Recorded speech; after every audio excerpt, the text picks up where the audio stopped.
Bom, hoje nós vamos apresentar aqui o seminário do papel dos besouros na entomologia forense, né? O artigo é do W.E. Santos, da Revista Brasileira de Criminalística, e quem elaborou o seminário foram as discentes Mônica de Oliveira Batista e Michele Arantes Braga, da Universidade do Estado de Minas Gerais, quarto período de Ciências Biológicas, licenciatura.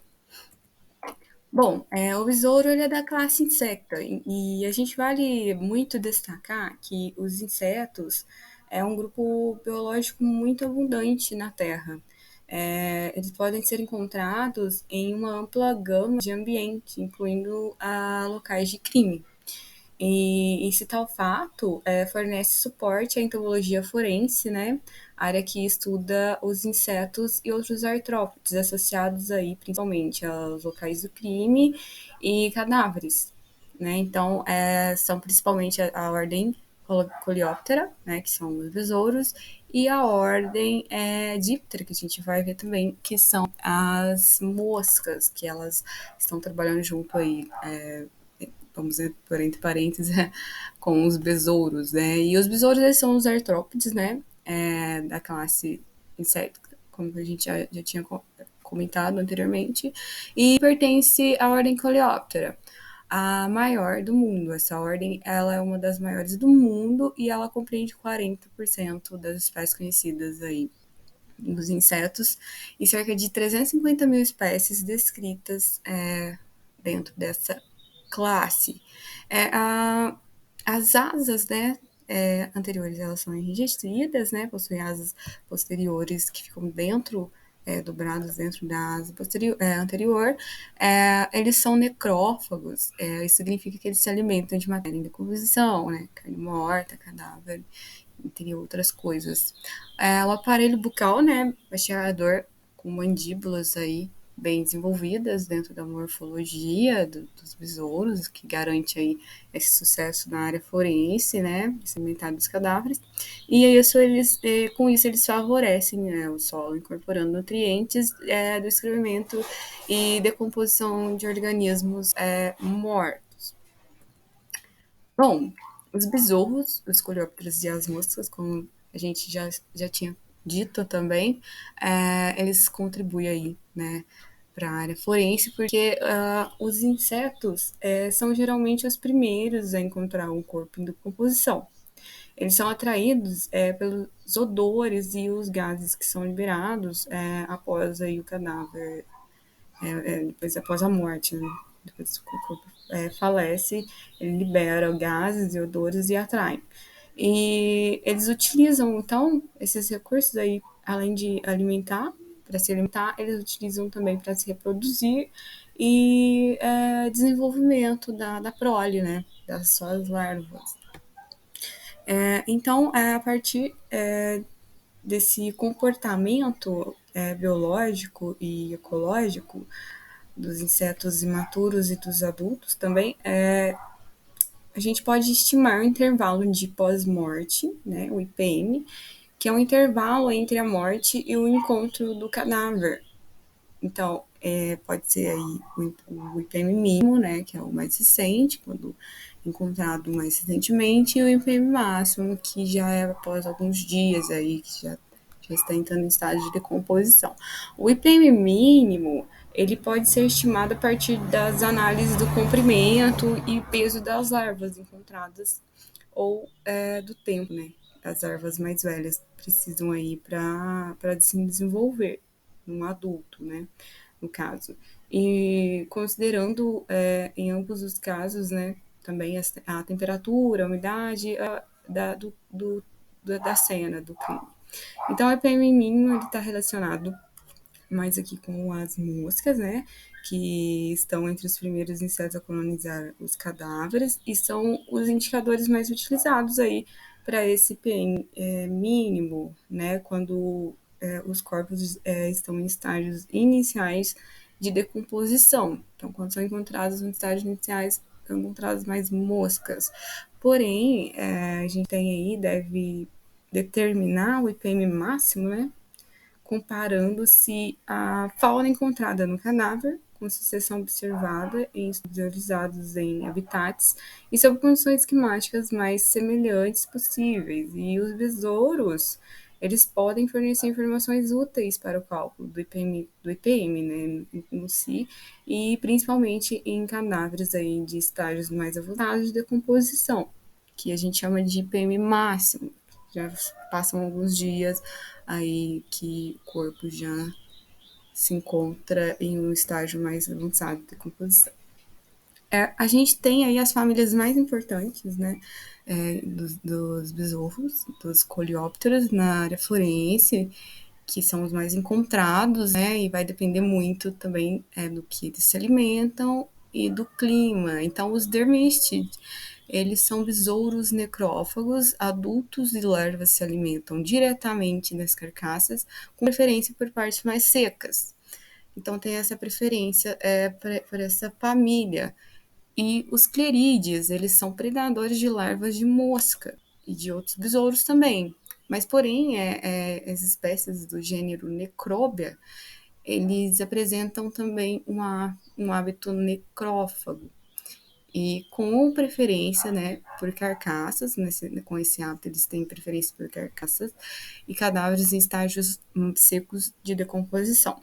Já a família Trogidae, os adultos e as larvas apresentam hábitos necrófago, um hábito necrófago, se alimentam de matéria morta, cadáver, corpo, e são tipicamente atraídos por restos de animais secos também, que são encontrados enterrados sobre as carcaças e cadáveres em estágios avançados também de decomposição.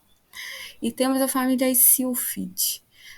Essa família, a grande maioria das espécies são necrófilas, tanto as larvas como os adultos são frequentes em carcaças de animais. Porém, tem uma diferença, que aqui as larvas são necrófagas, elas se alimentam do cadáver.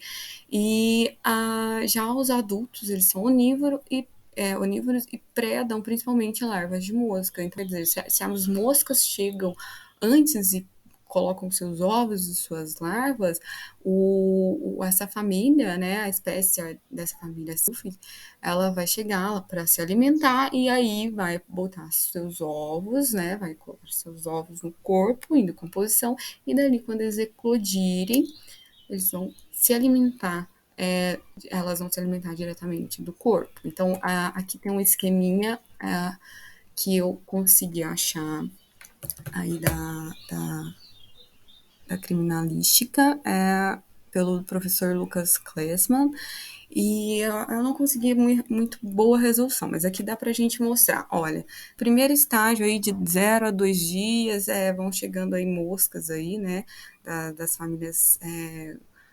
Coliforidae, Mucidae, né, então são, assim, até o 16º dia, essas moscas estão infestando aí, desde corpo fresco até quando o corpo começa a querer já entrar em estado de degeneração.